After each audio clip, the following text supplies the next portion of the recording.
The elevator lurched to a stop between floors 36 and 37, trapping Evangeline Ashford in complete darkness.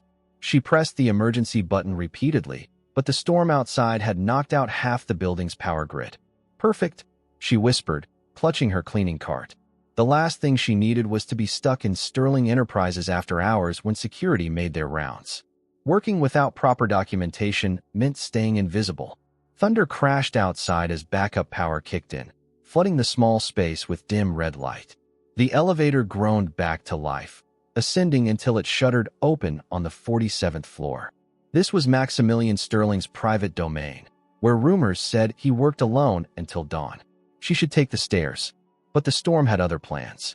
Lightning struck close enough to rattle the windows, and the elevator doors slammed shut behind her, leaving her stranded in the executive suite. The space stretched before her like a monument to power. Floor-to-ceiling windows revealed Manhattan's skyline, while leather and mahogany furniture sat arranged with military precision. What caught her attention was the figure hunched over a massive desk, completely absorbed in whatever crisis demanded his attention at 2 in the morning. Maximilian Sterling looked nothing like the polished magazine covers. His dark hair was disheveled, his shirt sleeves rolled up, and exhaustion had carved shadows under his eyes.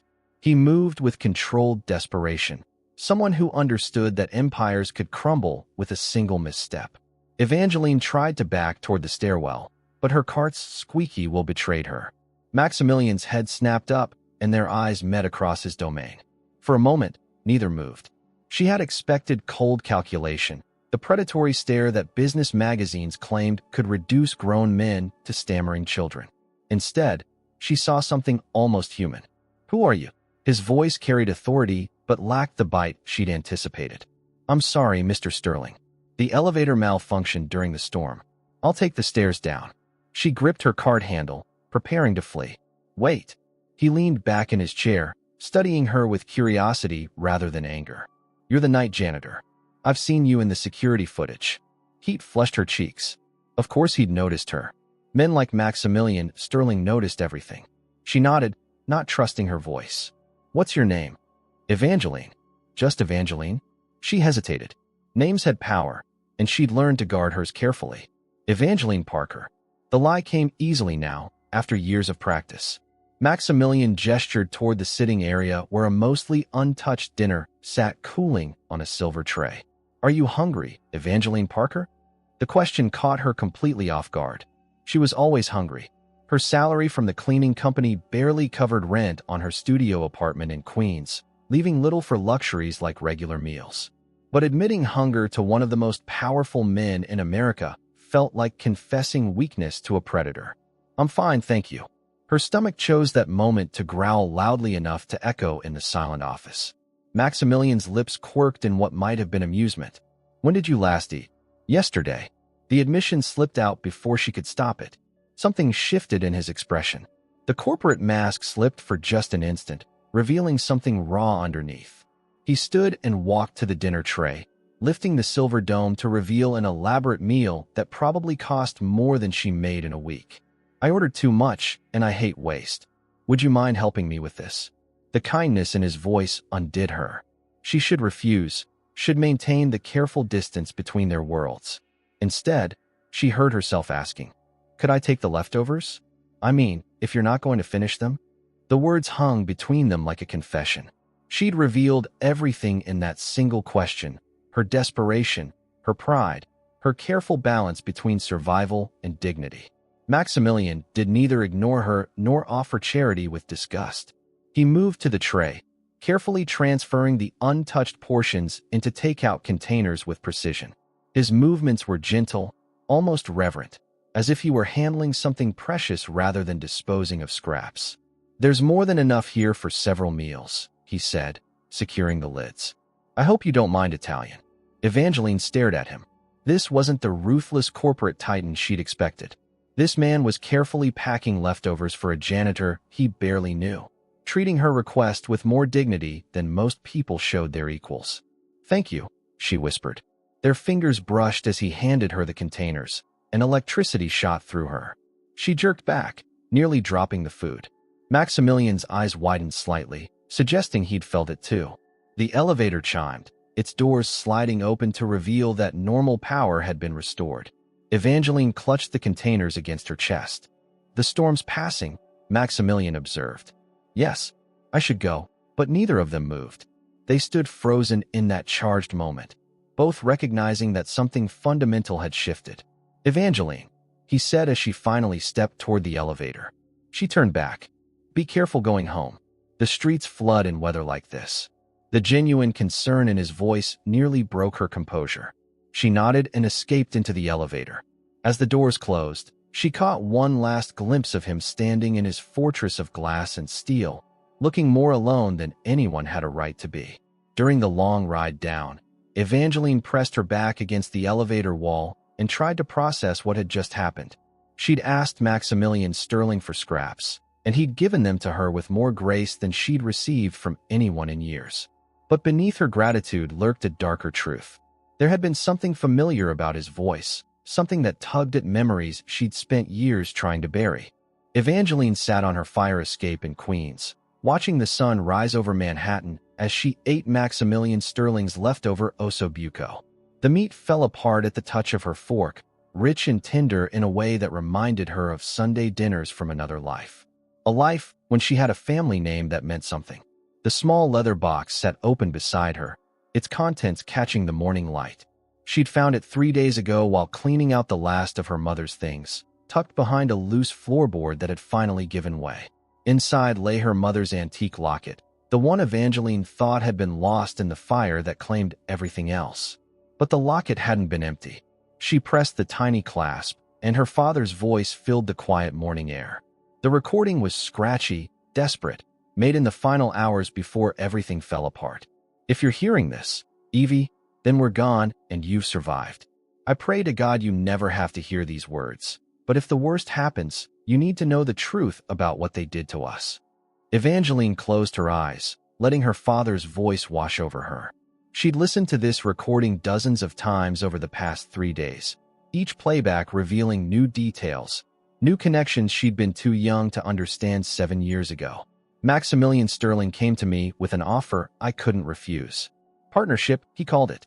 Said Sterling Enterprises wanted to merge with Ashford Industries, combine our transportation networks with his shipping empire. I should have seen it coming. Should have known that men like the Sterlings don't offer partnerships to families like ours."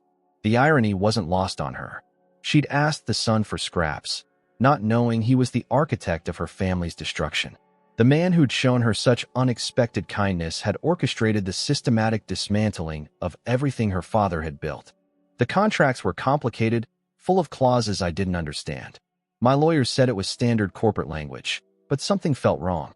Sterling was too eager, too willing to give us favorable terms up front. It was like he was setting a trap. Evangeline opened her eyes, staring across the river toward the gleaming towers of Manhattan. Somewhere in that forest of glass and steel, Maximilian Sterling was probably already at his desk, making decisions that could reshape entire industries. Did he ever think about the families he'd destroyed to build his empire? Did he ever wonder what happened to the survivors? The real trap came 6 months later. Hidden clauses activated, giving Sterling Enterprises controlling interest in our company. They moved fast after that, froze our assets, called in loans we didn't know existed, forced us into bankruptcy proceedings that made recovery impossible. Her father's voice cracked on the recording, and Evangeline felt the familiar ache in her chest. She'd been 16 when it happened, too young to understand the legal maneuvering, but old enough to see her parents' growing desperation. The late-night phone calls, the urgent meetings with lawyers who couldn't seem to stop the bleeding. Your mother and I tried to fight it, but Sterling had resources we couldn't match. Better lawyers, political connections, judges who owed him favors. We lost everything in 3 months. The house, the company, our reputation. They even came after our personal assets, claiming fraudulent transfers that never happened. The recording paused, and Evangeline could hear her father struggling to maintain his composure. When he continued, his voice was harder, edged with the kind of rage that came from complete helplessness. We found out later that this was Sterling's pattern. He'd done it to 6 other families in the past decade. Find a mid-sized family business with valuable assets, offer an irresistible partnership, then systematically destroy them from within. It was legal theft, dressed up in corporate language. Evangeline remembered the night her parents died. The car accident on the rain-slicked highway, just 3 weeks after they'd lost everything. The police had called it driver error, said her father had been going too fast for conditions. But she'd seen the letters from Sterling's collection agencies, the threats of criminal prosecution for alleged embezzlement. Her father hadn't been careless that night. He'd been broken. If something happens to us, Evie, I need you to know that we didn't steal anything. We didn't commit fraud. Everything they're saying about us is lies designed to cover up what Sterling did. There's evidence in the family safe, documents that prove the contracts were forgeries. But I don't know if anyone will listen to a dead man's word against Sterling money. The recording ended with her father's final words, a promise that he and her mother loved her, and a desperate hope that she would survive to rebuild what they'd lost. Evangeline closed the locket and slipped it back into the leather box. The evidence her father mentioned had burned with the house, destroyed in the fire that had consumed the last traces of the Ashford legacy. But she was still here, and now she had a choice to make. 3 days ago, she'd been just another invisible person struggling to survive in a city that didn't care about her existence. Now she knew the truth about why her life had taken such a devastating turn. The man who'd shown her kindness in his tower of glass and steel was the same man who'd ordered the destruction of her family. Maximilian Sterling had given her leftovers with more grace than most people showed their equals. But he'd also stolen her inheritance, her family's reputation, and ultimately her parents' lives. How was she supposed to reconcile those two truths? Her phone buzzed with a text from the cleaning company. Emergency call-in for the Sterling Enterprises building. Someone had quit without notice, and they needed her to cover an extra shift. The universe, it seemed, had a sense of irony. Evangeline looked across the river one more time, watching the morning light reflect off the building where she'd met her family's destroyer. She could ignore the text, walk away from Sterling Enterprises forever, and try to build a life that had nothing to do with the past. Or she could accept the shift and see where proximity to Maximilian Sterling might lead. The smart choice would be to disappear. But smart choices hadn't gotten her family justice. Smart choices hadn't prevented Sterling from destroying other families after hers. Smart choices meant accepting that some wrongs could never be made right. Evangeline typed her response to the cleaning company, accepting the emergency shift. She tucked the leather box into her backpack and headed inside to prepare for another encounter with the man who'd taken everything from her. This time, she wouldn't be asking for scraps. This time, she'd be hunting for something much more valuable than leftovers. Maximilian Sterling hadn't slept since the encounter with Evangeline Parker 3 nights ago.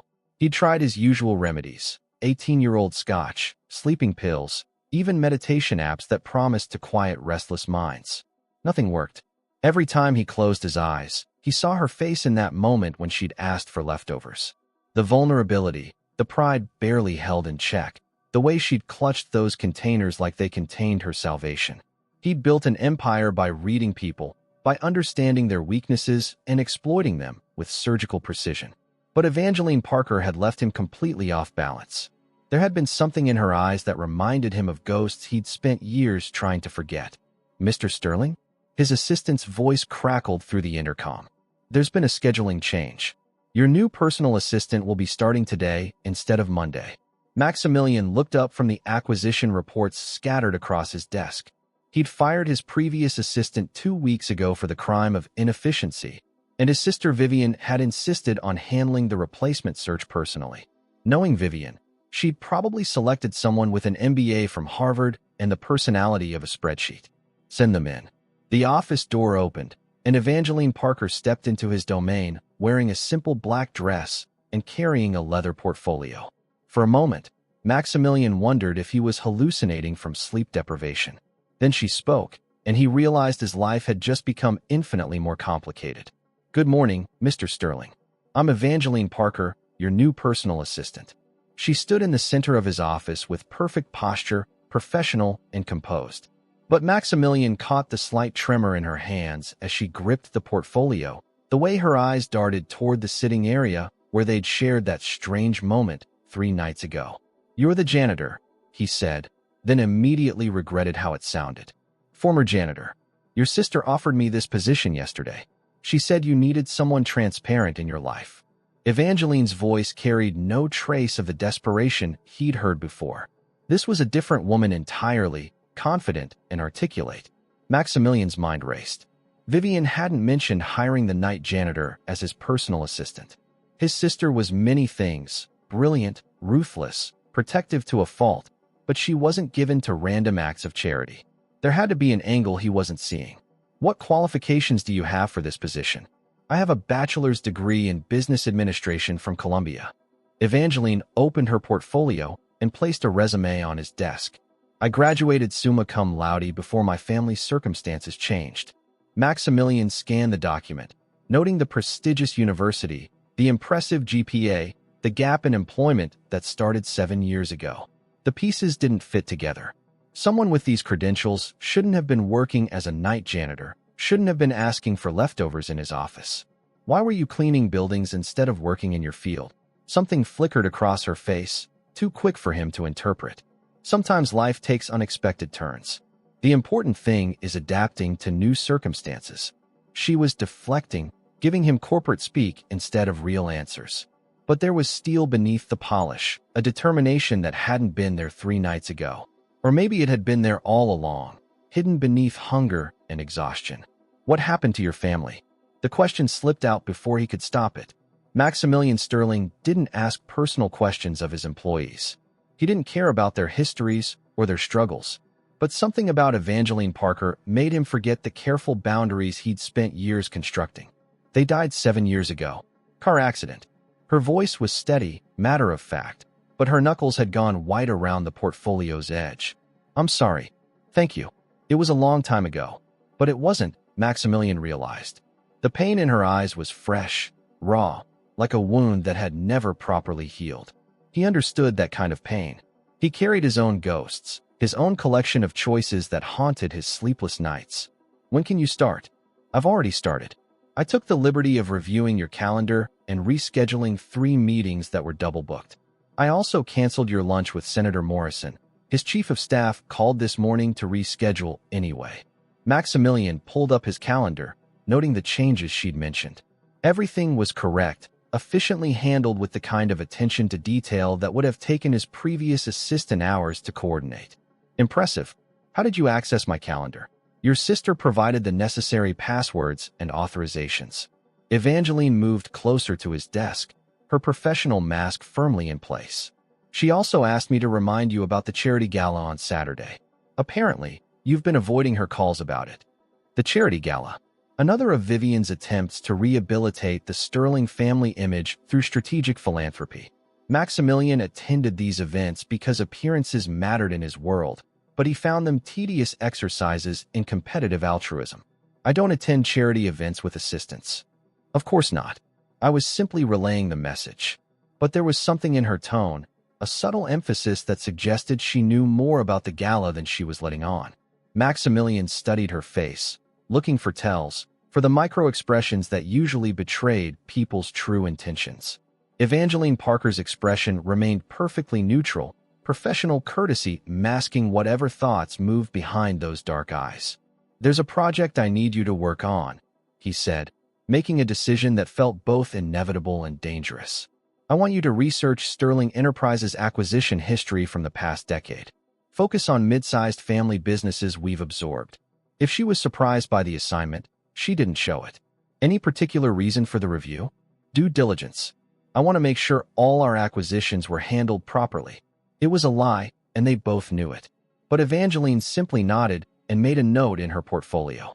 I'll have a preliminary report by end of business tomorrow. Make it thorough. Include financial records, legal documents, any correspondence related to the acquisitions. Of course. They stared at each other across the expanse of his desk, 2 people pretending this was a normal conversation about a routine business matter. But tension filled the space between them, electric and dangerous. Maximilian found himself remembering the way her fingers had felt when they'd brushed against his 3 nights ago, the spark that had shot through him like lightning. Will there be anything else, Mr. Sterling? No, that's all for now. But as she turned to leave, Maximilian heard himself calling her name. She paused at the door, looking back with one eyebrow raised in question. The offer still stands, he said. If you're ever hungry, I mean. I usually order too much food. For just a moment, her professional mask slipped, and he glimpsed the woman who'd asked for scraps in his office. Vulnerable, proud, fighting to survive in a world that had shown her little kindness. "Thank you, Mr. Sterling. That's very generous." Then she was gone, leaving him alone with the uncomfortable realization that hiring Evangeline Parker as his personal assistant might be the most dangerous decision he'd ever made. Because despite his carefully constructed defenses, despite years of emotional isolation, he was beginning to care what happened to her. And caring, in Maximilian Sterling's experience, was the first step toward making the kind of mistakes that destroyed everything you'd worked to build. Evangeline's fingers trembled as she scrolled through the acquisition files on her computer screen. 3 weeks into her position as Maximilian's personal assistant, she'd gained access to nearly every aspect of Sterling Enterprises' operations. What she'd discovered made her stomach turn. The Ashford Industries file sat open in front of her, a clinical documentation of her family's systematic destruction. Every forged contract, every manipulated clause, every legal maneuver that had driven her parents to bankruptcy was meticulously recorded. But it was the final memo that stopped her cold. Target acquired successfully. Ashford Transportation Network integrated into Sterling's shipping division. Estimated profit increase, $847 million annually. Recommends similar approach for Morrison Holdings and Shin Manufacturing. The memo was signed with Maximilian's digital signature and dated 3 days after her parents' funeral. "Working late again, Miss Parker?" Evangeline spun around to find Vivian Sterling standing in the doorway of her small office adjacent to Maximilian's suite. Vivian was everything Evangeline wasn't: tall, blonde, perfectly polished, with the kind of confidence that came from never having to question where your next meal was coming from. "Just finishing up the quarterly reports." Evangeline minimized the acquisition files, hoping her voice sounded steadier than she felt. "How dedicated."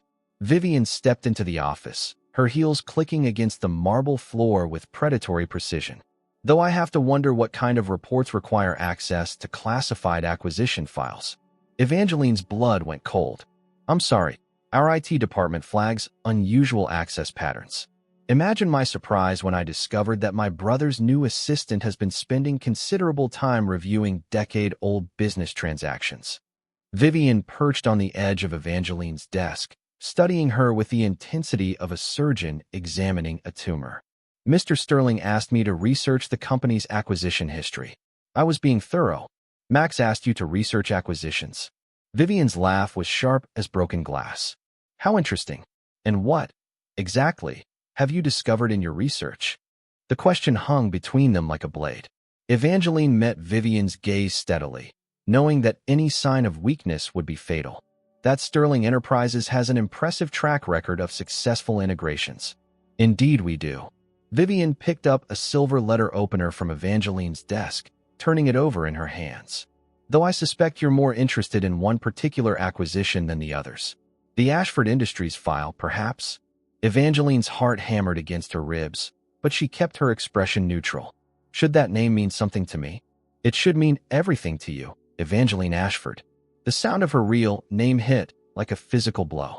Evangeline forced herself to remain seated, to maintain eye contact with the woman who clearly knew exactly who she was and why she was here.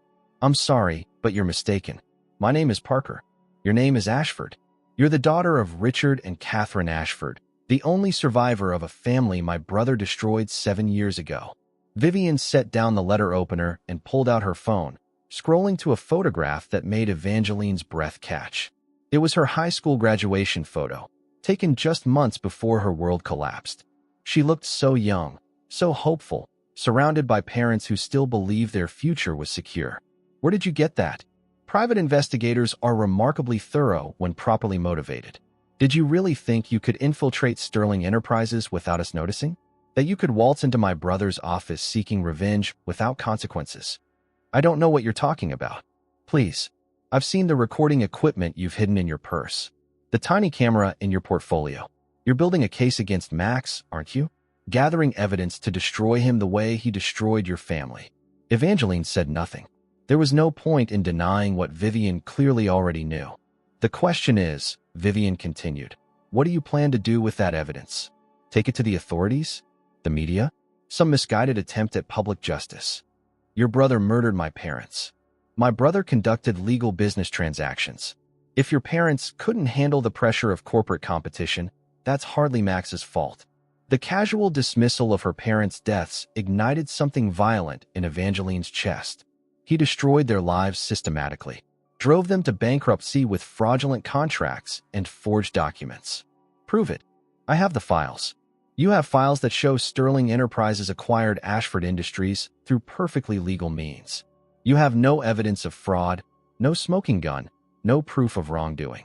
Because there was no wrongdoing. Vivian stood and smoothed her skirt, preparing to leave. But she paused at the door, delivering her final blow with surgical precision. Here's what's going to happen, Evangeline. You're going to destroy whatever evidence you think you've collected. You're going to stop investigating my brother's business practices. And you're going to continue serving as his personal assistant with perfect loyalty and discretion. And if I refuse, then I'll tell Max exactly who you are and why you're here. I'll show him the surveillance equipment, the files you've accessed illegally, the little recording device you've been carrying. How do you think he'll react when he discovers that the woman he's been developing feelings for is actually the daughter of his dead enemies? The words hit like a physical blow. Evangeline had seen the way Maximilian looked at her, felt the electricity between them during their late-night strategy sessions. But she'd told herself it was one-sided attraction, that she was imagining the connection growing between them. You're lying. Am I? Max hasn't been sleeping since you started working here. He's distracted during meetings, asking personal questions about your background, making excuses to extend your hours. Yesterday, he spent 20 minutes deciding which restaurant to order lunch from because he wanted to make sure you'd like the food. Each observation felt like another nail in her coffin, because they were all true. Maximilian had been kind to her, considerate in ways that went far beyond professional courtesy. And despite everything she knew about him, despite the evidence of his crimes, she'd found herself responding to that kindness. What do you want?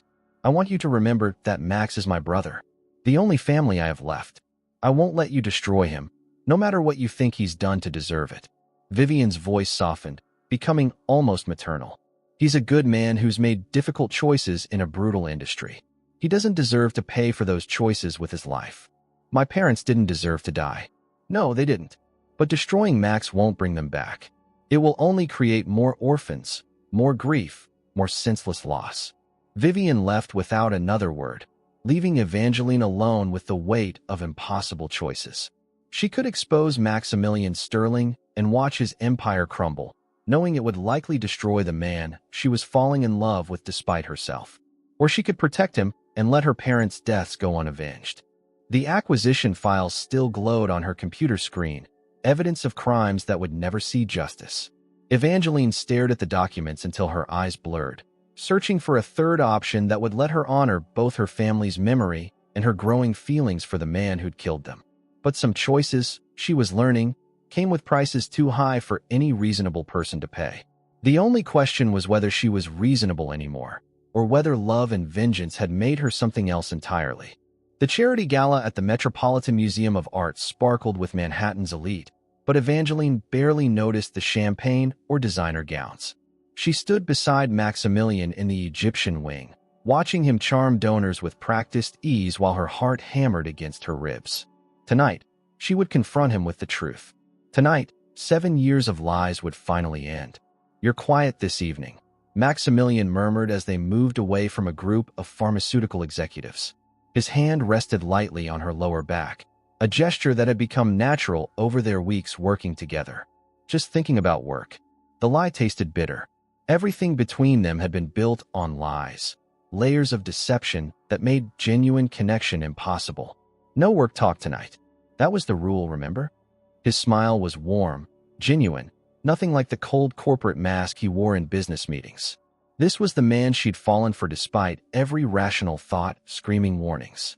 They'd grown closer during the late nights in his office, sharing takeout dinners while reviewing contracts and strategy reports. He'd told her about his childhood, the pressure of inheriting Sterling Enterprises at 25, the isolation that came with enormous wealth and power. She'd invented stories about her fictional life as Evangeline Parker, weaving lies so detailed they almost felt true. But tonight, The weight of her real identity felt unbearable. "Max," she began, then stopped as Vivian appeared beside them like a perfectly dressed predator. "There you are. The Pemberton Foundation wants to discuss their endowment, and Senator Morrison is asking about the infrastructure bill." Vivian's smile was razor-sharp as she addressed her brother, but her eyes never left Evangeline's face. "Can it wait 5 minutes?" Maximilian's irritation was barely concealed. "I was just. Business waits for no one, dear brother.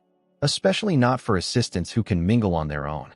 Vivian's emphasis on the word assistants carried layers of meaning that made Evangeline's stomach clench. Maximilian looked between them, sensing undercurrents he couldn't identify. "Evangeline, would you mind? I'll find you in a few minutes." She nodded, watching him disappear into the crowd of Manhattan's power brokers. Alone with Vivian, the museum's ancient artifacts seemed to mock her with their permanence. Empires rose and fell, but some stones endured forever. "Having second thoughts?" Vivian asked, accepting a glass of champagne from a passing waiter. "About what?" "About destroying the man you're in love with." The accusation hung between them like smoke. Evangeline had spent weeks telling herself that her growing feelings for Maximilian were irrelevant, that justice mattered more than personal happiness. But standing here in her borrowed evening gown, watching him charm donors for causes he genuinely believed in, she couldn't deny the truth anymore. "He killed my parents. He conducted business. There's a difference. Not to the people who died because of his choices. And what about the people who will suffer if you destroy him? Sterling Enterprises employs 60,000 people worldwide. The foundation he's building tonight funds hospitals, schools, homeless shelters. How many lives are you willing to sacrifice for your revenge?" Before Evangeline could respond, Maximilian returned, his business smile fading as he noticed the tension between them. "Everything all right?" "Perfect," Vivian said brightly. "I was just telling Evangeline how much we appreciate her dedication to the company." But Maximilian's attention had shifted to Evangeline, concern replacing his earlier warmth. "You look pale. Are you feeling well?" The kindness in his voice nearly broke her resolve. This was the man who remembered how she liked her coffee, who worked late to ensure she could leave the office at reasonable hours, who'd quietly arranged for her salary to be doubled without explanation. How could the same person have orchestrated her family's destruction? "I need some air," she managed. "I'll come with you." "No. Stay with your guests. I'll be fine." She fled before he could protest, pushing through the crowd toward the museum's main entrance. The autumn air hit her like a slap, sharp and cleansing after the stifling atmosphere inside. Evangeline walked to the steps and sat down, not caring that her dress would wrinkle or that she was abandoning her post. The leather locket felt heavy around her neck, hidden beneath her gown's neckline. Her father's voice echoed in her memory, passionate and desperate as he detailed Sterling's crimes. But those recordings felt distant now, like artifacts from someone else's life. "There you are." Maximilian's voice made her look up. He stood silhouetted against the museum's lights, having traded his tuxedo jacket for her borrowed shawl. "You'll freeze out here," he said, settling the wrap around her shoulders. "You don't know me." The words escaped before she could stop them, raw with weeks of suppressed truth. Maximilian paused in adjusting the shawl, his hands still resting on her shoulders. "What do you mean?" This was it, the moment she'd been building towards since that first night in his office. Evangeline reached beneath her neckline and pulled out the locket, letting it catch the streetlight. "My name isn't Evangeline Parker. It's Evangeline Ashford." Maximilian went very still. She felt his hands tighten on her shoulders, watched recognition dawn in his eyes like a slow-motion explosion. "Ashford," he repeated, his voice barely audible. "Richard and Catherine Ashford were my parents. Ashford Industries was my family's company. The company you destroyed." The silence stretched between them, filled with the distant sounds of traffic and the echoes of gala conversations drifting from inside the museum. Maximilian's face had gone pale, his hands dropping away from her shoulders as if she'd caught fire. "You're dead," he whispered. "The reports said there were no survivors. The reports were wrong." "Jesus Christ." He stepped backward, running his hands through his hair. "How long have you known? Since the elevator?" "Since the morning after. I found my father's recordings, his evidence of what you did to us." She opened the locket, and her father's voice filled the space between them. "Sterling came to me with an offer I couldn't refuse. Partnership, he called it. Maximilian flinched as if the words were physical blows. When the recording ended, he sank onto the steps beside her, his head in his hands. I didn't know you existed. I swear to God, Evangeline, I didn't know there was a daughter. Would it have mattered? The question hung in the air like a challenge. When Maximilian looked up, his eyes were hollow with something that might have been regret. I don't know, he said finally. I was 25, desperate to prove myself worthy of the sterling name. Your father's company was bleeding money, hemorrhaging assets to competitors. We offered him a lifeline. You offered him a trap. Yes. The admission came out flat, matter of fact. The contracts were designed to give us controlling interest once certain benchmarks were met. Standard corporate acquisition strategy. Standard? You forged documents, manipulated legal clauses, destroyed a family business that had existed for 3 generations. I did what I had to do to survive in an industry that eats the weak. But even as he said it, Maximilian's voice lacked conviction. My parents died because of you. They were so broken by what you did, so destroyed by losing everything, that they couldn't see past their grief. The car accident wasn't an accident, Max. It was suicide. The words hit him like physical blows. Evangeline watched his face crumble, watched 7 years of buried guilt finally surface. I know, he whispered. You know? I've known for years. The investigators, the witness statements, the skid marks that didn't match driver error. I've been carrying their deaths since it happened. He looked at her with eyes full of pain. I've been looking for you for 7 years, Evangeline. Searching for Richard Ashford's daughter, so I could. So you could what? Apologize? Buy me off? Ease your conscience? So I could give you back what I stole. The confession hung between them like a bridge neither knew how to cross. Evangeline stared at him, searching for lies, for manipulation, for any sign that this was another Sterling Enterprises strategy session. I don't believe you. The Ashford estate in Connecticut. I bought it at auction and had it restored exactly as it was. The trust fund I established in your name has been earning interest for 6 years. The scholarship program at Columbia, the one you probably used to get your degree, I funded it in your parents' memory. Each revelation hit like a separate shock. You're lying. Check the records. Everything I just told you is documented and waiting for you. Maximilian stood slowly, like a man walking to his execution. I ruined your family, Evangeline. I destroyed everything your parents built and drove them to their deaths. I've spent every day since trying to find a way to make amends for the unforgivable. She stared up at him. This man she thought she'd known. This enemy who'd shown her kindness she'd never expected. Why? Because I loved them. The words seemed to surprise him as much as her. What? Your parents? I met them 3 times during the acquisition process, and they were good people. Honest, hardworking, devoted to each other and their business. Everything my own parents never were. His voice broke slightly. I destroyed the kind of family I'd always wished I could have. Evangeline rose to face him, the autumn wind whipping her dress around her legs. And now you think throwing money at the problem will fix what you did? No, nothing can fix what I did. But I had to try. They stood facing each other in the lamplight, 2 people whose lives had been intertwined by tragedy and deception. Evangeline felt the weight of her father's locket, the burden of 7 years spent planning revenge against a man who might already be drowning in his own guilt. I came here to destroy you, she said finally. I know. I have evidence that could send you to prison, ruin Sterling Enterprises, turn you into everything you did to my family. I know. Why aren't you afraid? Maximilian stepped closer, close enough that she could see the pain in his eyes, the exhaustion that came from carrying guilt too heavy for any one person to bear. Because, he said quietly, losing you would be worse than losing everything else.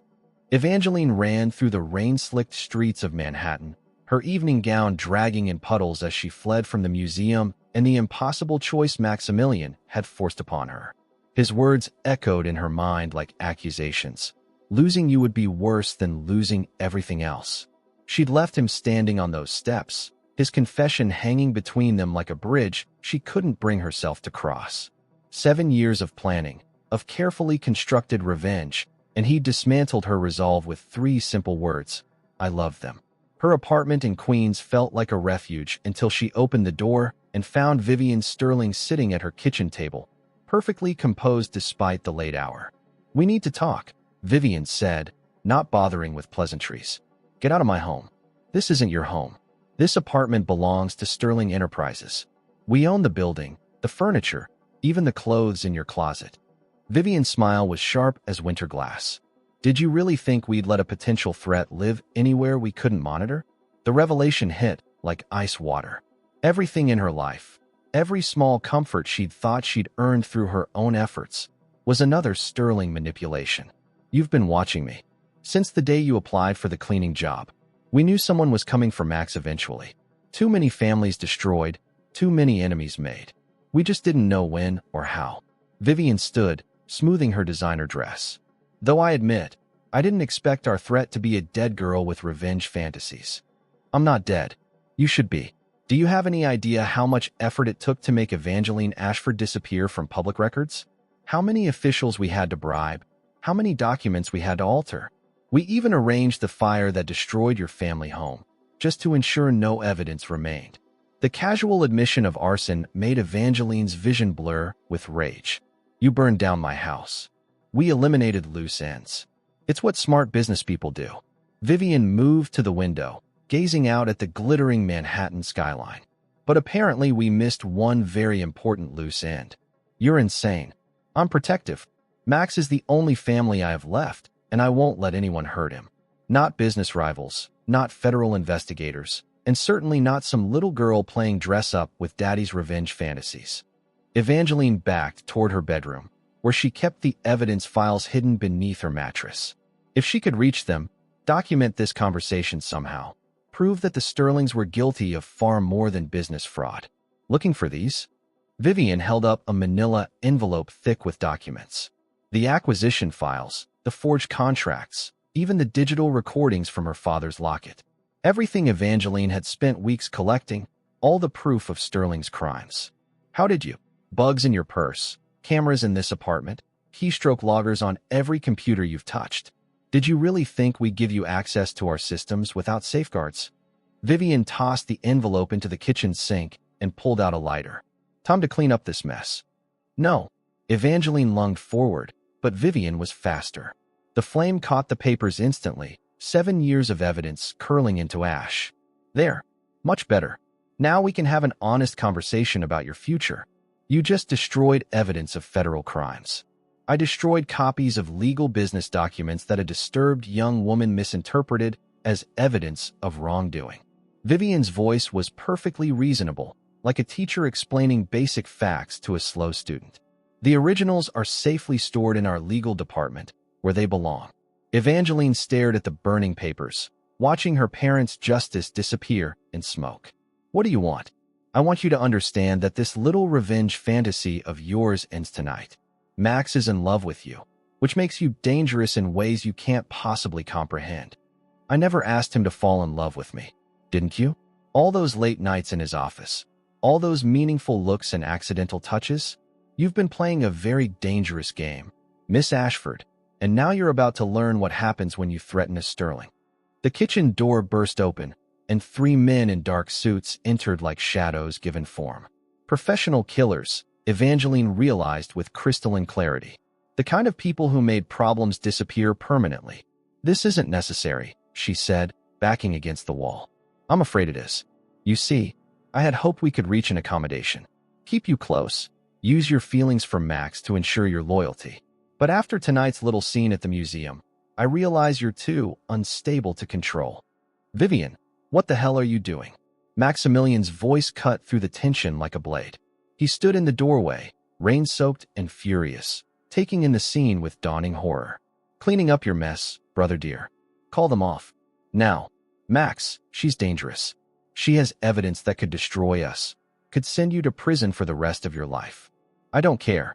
He moved into the kitchen, placing himself between Evangeline and the hired killers. "Whatever she knows, whatever she's planning, we'll deal with it. But not like this. The way we dealt with the Ashford problem 7 years ago, look how well that worked out." Maximilian went very still. "What are you talking about?" "The car accident, Max. It wasn't an accident, and it wasn't suicide. Richard Ashford was getting too close to the truth about our acquisition methods. He had evidence that could have destroyed Sterling Enterprises. You killed them." The words came out flat, emotionless, like Maximilian was stating a simple fact. I protected our family, just like I'm protecting us now. For a moment, the kitchen was silent except for the sound of rain against the windows. Then Maximilian turned to face his sister, and Evangeline saw something cold and final settle in his eyes. Get out. Take your animals and get out of my sight.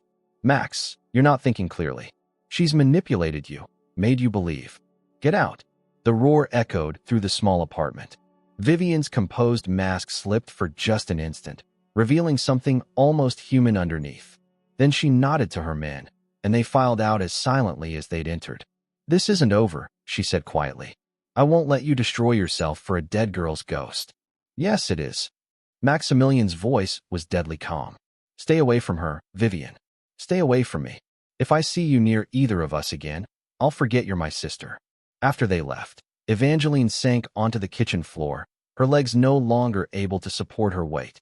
The burned papers in the sink filled the air with acrid smoke, the scent of her parents' justice reduced to ash. Are you hurt? Maximilian knelt beside her, his hands gentle as they checked for injuries. I'm fine. But she wasn't fine. Nothing would ever be fine again. I'm so sorry. I had no idea what she'd done, what she was capable of. His voice broke slightly. My own sister killed your parents. It doesn't matter now. The evidence is gone. Your sister made sure of that. The evidence doesn't matter. Maximilian helped her to her feet, his touch careful and reverent. I'll confess to everything.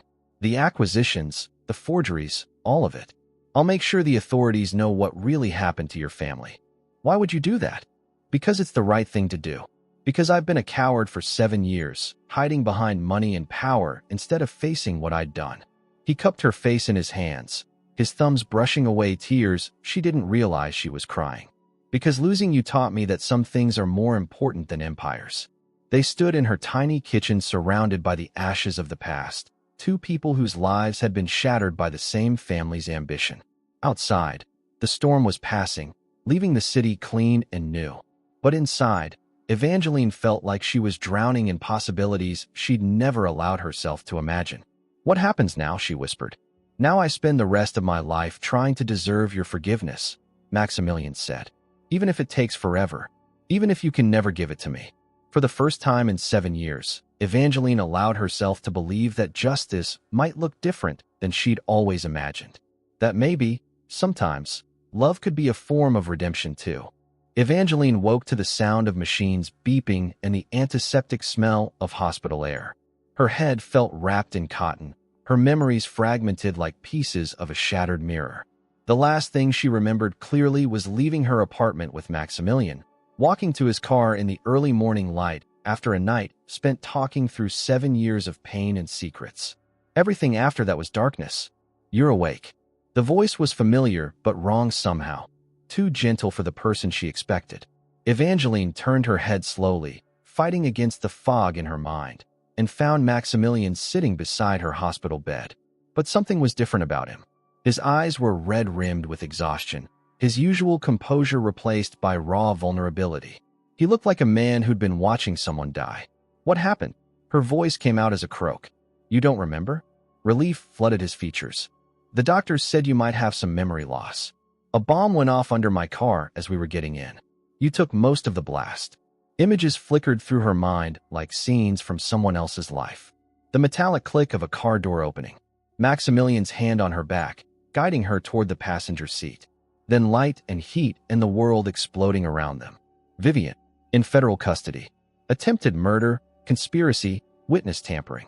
The FBI had been building a case against her for months, and this gave them everything they needed. His hand found hers on the hospital blanket, fingers intertwining carefully. I'm so sorry, Evangeline. I should have seen what she was capable of. How long have I been here? 3 weeks. You've been in and out of consciousness, but this is the first time you've been really awake. He squeezed her hand gently. The doctors weren't sure if you'd remember anything when you woke up. Brain injuries can be unpredictable. 3 weeks. Evangeline tried to process the lost time, the gap in her life that felt like stolen moments. Are you all right?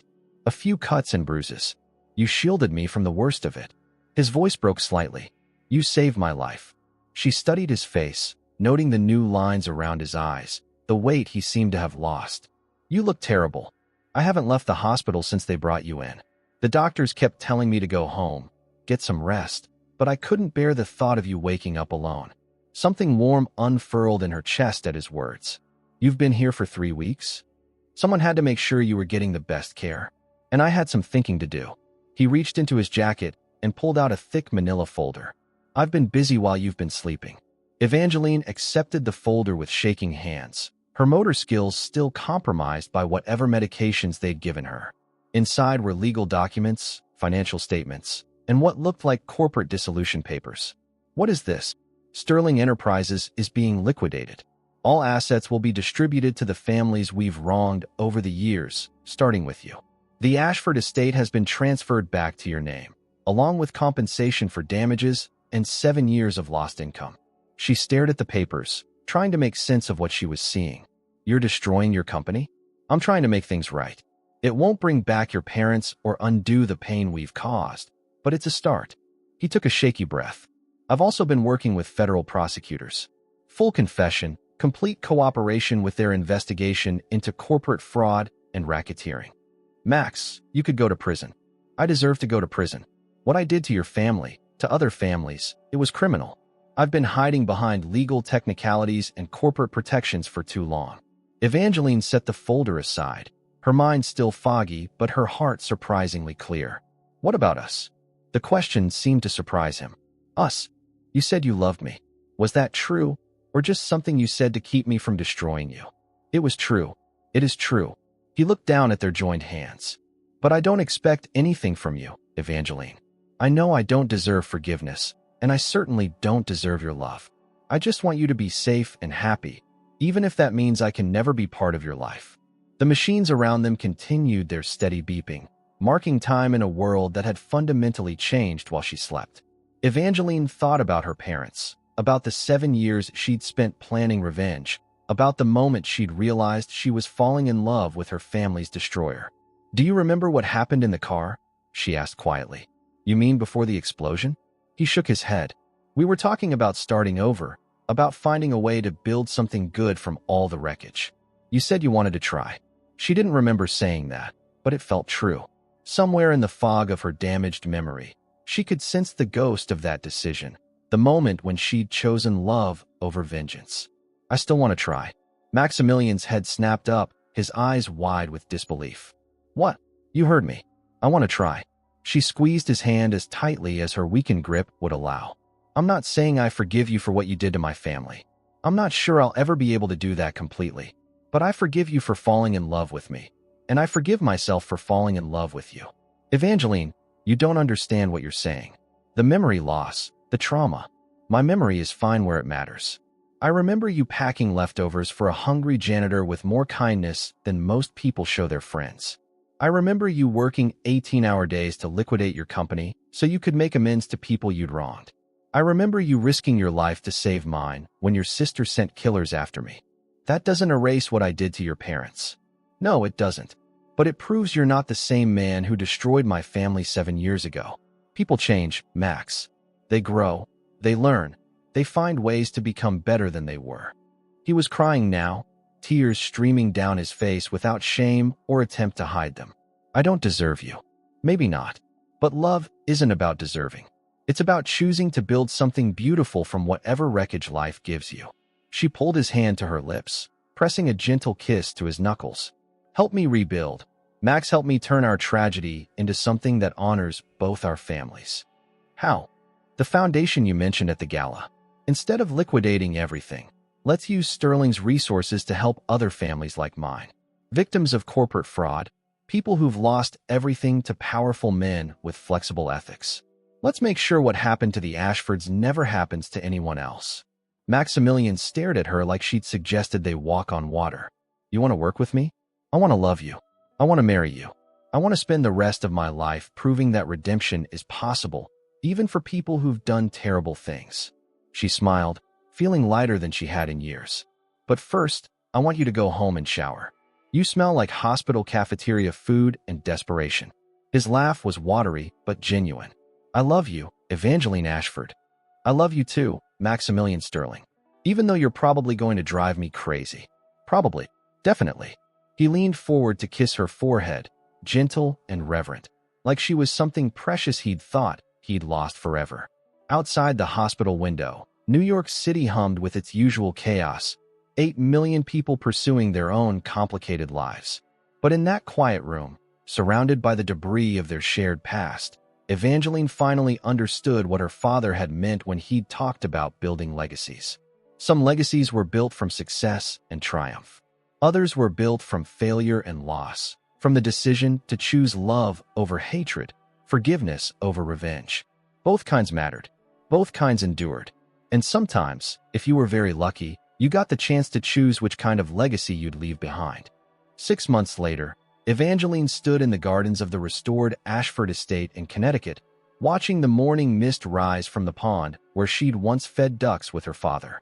The house looked exactly as it had in her childhood memories, down to the ivy climbing the brick walls and the swing hanging from the old oak tree. Maximilian had kept his promise. Every detail had been meticulously restored, as if the past 7 years of loss and destruction had never happened. But Evangeline knew better now. Some wounds left scars that never fully faded, and some betrayals carved changes too deep to ever completely heal. The difference was that she'd learned to see beauty in the scars. Having second thoughts, Maximilian emerged from the house, carrying 2 cups of coffee, steam rising in the cool morning air. Just thinking. She accepted the cup gratefully, inhaling the rich aroma. He'd learned exactly how she liked her coffee during their months of working together to establish the Ashford Foundation. About how strange it is to be here. I used to dream about coming home, but I always imagined it would feel different. More triumphant, maybe. Like I'd conquered something. And how does it feel? Peaceful. Like coming home after a very long journey. She turned to face him, noting how the morning light caught the silver that had appeared in his hair over the past months. The stress of federal investigations, corporate dissolution, and public disgrace had aged him, but it had also refined him somehow, burned away everything that wasn't essential. Any regrets? He asked quietly. It was a question he'd been asking in various forms since her release from the hospital. Not about their relationship, but about her decision to forgive him, to choose love over vengeance. As if he still couldn't quite believe she'd made that choice freely. Only one, she said, stepping closer to him. His face tightened with familiar guilt. What? I regret that it took us 7 years and a car bomb to figure out we belonged together. The tension left his shoulders like air escaping a balloon. That's not funny. It's a little funny. She rose on her toes to kiss him, tasting coffee and morning and the promise of 1,000 similar mornings to come. Besides, some stories are worth waiting for. A car door slammed in the driveway, interrupting their moment. Evangeline looked up to see a black sedan parked beside Maximilian's hybrid, federal agents emerging like shadows in expensive suits.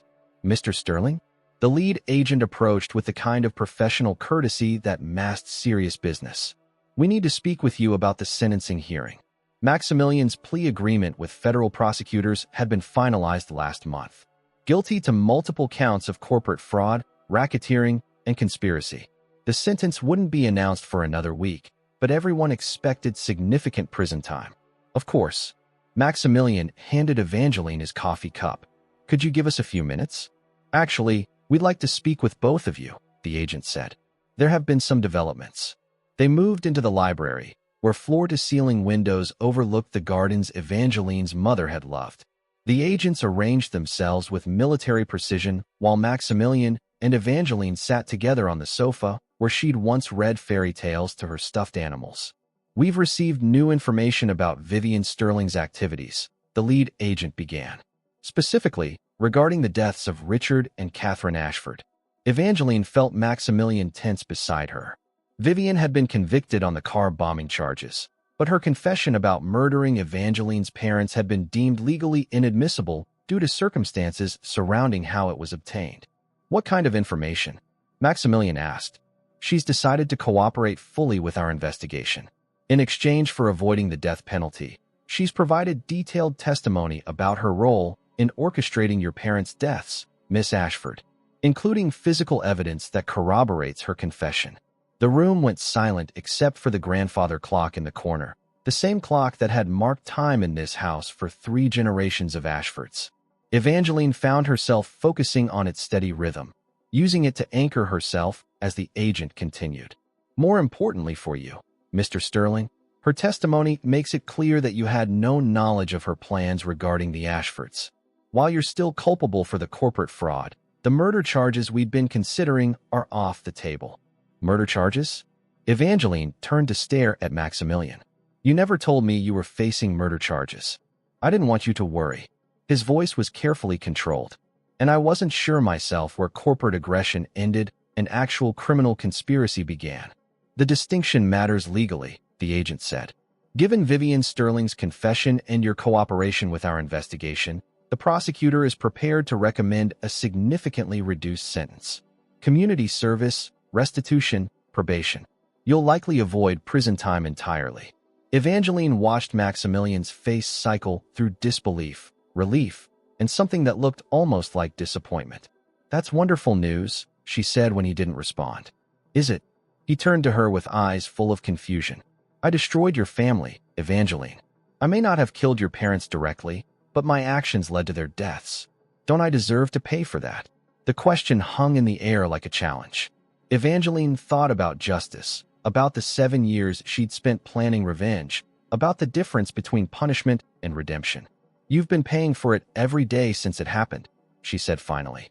Prison won't bring my parents back or undo the damage that was done. But the foundation we've built together, the families we've helped, the reforms we've pushed through Congress, that's justice. That's how we honor the dead. After the agents left, they walked through the house together, room by room, sharing memories and making plans. The kitchen where her mother had taught her to bake bread would become a commercial space for the Foundation's catering social enterprise. Her father's office would house the legal aid clinic they were establishing for families fighting corporate fraud. There's something else, Maximilian said as they reached the master bedroom. Something I've been waiting to ask you. He pulled a small velvet box from his jacket pocket, sinking to one knee on the Persian rug where Evangeline had once played dress-up in her mother's jewelry. The ring inside was simple, elegant, nothing like the ostentatious displays of wealth she might have expected from a Sterling. Evangeline Ashford, will you marry me? She stared down at him. This man who destroyed her family and then spent months destroying himself to make amends. This man who'd taught her that love could coexist with loss, that forgiveness didn't require forgetting, that sometimes the most broken people could build the most beautiful things together. Are you asking me because you love me, or because you think you owe me something? I'm asking because I can't imagine spending another day without you. Because you've shown me what it means to choose hope over hatred, love over revenge. Because you make me want to be the man my parents never taught me to be. Then yes. She knelt down to meet him at eye level. Yes, I'll marry you. But I have one condition. Anything. No more guilt. No more treating our love like it's some kind of penance for your past mistakes. What we have isn't built on what you owe me. It's built on what we choose to give each other freely. He slipped the ring onto her finger, his hands shaking slightly with emotion. I love you, Evangeline. Not because I have to, but because I get to. Good answer. They were married 3 weeks later in the estate's gardens, surrounded by the families they'd helped through the foundation and the few friends who'd stood by them through scandal and investigation. Judge Patricia Chun, whose own family's business had been destroyed by Sterling Enterprises decades earlier, performed the ceremony with a mixture of gravity and grace that felt exactly right. As they exchanged vows under the oak tree where Evangeline had once played as a child, she thought about her parents, about the dreams they'd had for her future, the values they'd instilled, the love that had shaped her understanding of what family meant. They would have approved, she realized, not of Maximilian's past actions, but of his dedication to making amends, not of the path that had brought them together, but of the choice to build something beautiful from the wreckage. During their first dance as husband and wife, Maximilian whispered in her ear, "Do you remember that first night when you asked for leftovers? Of course. I knew then that you were going to change everything about my life. I just didn't know how." Evangeline laughed, remembering the desperate young woman who'd humbled herself to ask for scraps from a stranger's table. "I was so hungry I would have asked anyone for food. But you asked me, and I said yes. Sometimes I think that was the first real choice either of us had made in years. The first of many. The first of many," he agreed, spinning her under the string lights they'd hung between the trees. Later, after the guests had gone home and the caterers had cleaned up, they sat together on the porch swing her father had built, watching fireflies dance over the pond. Evangeline wore her mother's pearls with her wedding dress, while Maximilian had traded his tuxedo jacket for her father's old cardigan, found in a closet that had somehow survived both fire and time. "What happens now?" she asked, her head resting against his shoulder. "Now we do the work. The foundation, the legal reforms, the families who still need help. We honor the past by building a better future. Together? Together." The swing creaked gently as they moved back and forth, two people who'd found their way to each other through loss and forgiveness, through the decision to choose love over hatred. Above them, stars emerged one by one in the darkening sky, distant lights that had witnessed countless human dramas of love and loss, betrayal and redemption. Evangeline closed her eyes and listened to the sounds of home. Crickets chirping in the grass, water lapping against the dock, Maximilian's heart beating steady and strong beneath her cheek. This was what peace felt like, she realized. Not the absence of pain, but the presence of love strong enough to carry whatever burdens life might bring. They'd both lost so much: families, innocence, years that could never be recovered. But they'd also found something neither had expected: the possibility of redemption, the power of forgiveness, the truth that love could indeed conquer all. Even when all you had to offer were scraps, love could make them into something precious, something worth fighting for, something worth choosing again and again for all the days that remained.